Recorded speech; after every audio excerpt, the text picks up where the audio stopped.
question comes up is why not? Why didn't you study with a jazz drummer?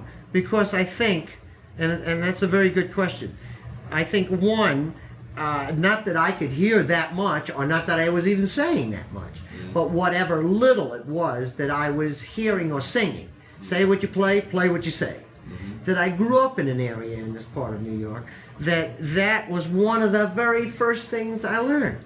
That never to pick up a pair of sticks and just go tap, tap, tap. That minute you make a tap, that you should be singing what it is that you're tapping. Say what you play and play what you say. So I already, as a cornerstone, was already coming from a place in my own mind. To what degree I could do it, that's, somebody else, I don't know how good or bad I could do that. But I mean, certainly in terms of my thinking on it, was how to approach it. And everything, I used to just sing. And the minute I would sing it, I would just kind of just tap it out. And it gave me a great joy, and it was spontaneous on my part. And not only that, during those first years in my teens, I found I had the privilege of being around drummers of stature who I could listen to and watch and practice with. That did this, I don't know even if they were even thinking about it, who just did it automatically.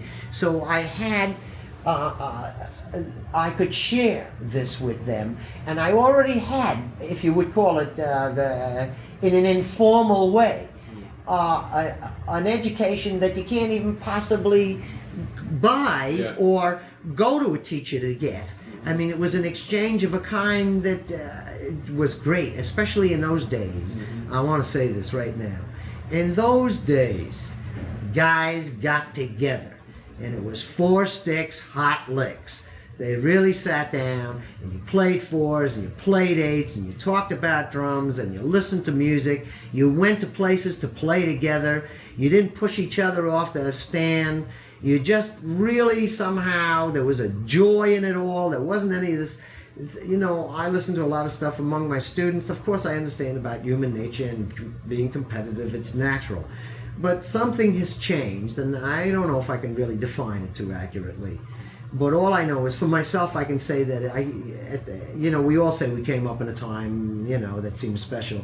But for me, in my mind, I really was privileged to be in and about a time that was a great time for sharing.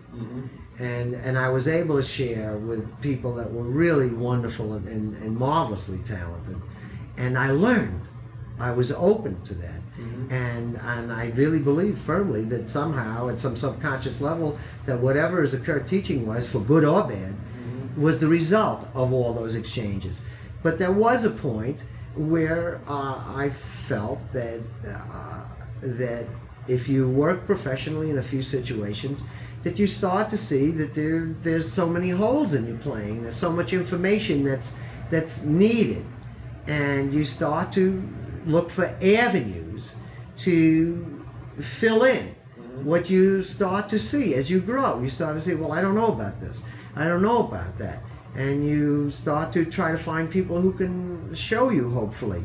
And in my case, I think I was very fortunate, one, to be in New York City, two, to have guidance of a kind from people around me who were relatively sophisticated, and I had the opportunity to study with a few teachers that you mentioned, and they, could add things that you can't get in the situation of sitting around someplace in a pad at 5:30 in the morning, or in a joint after hours, or even a club 52nd Street. It's another circumstance.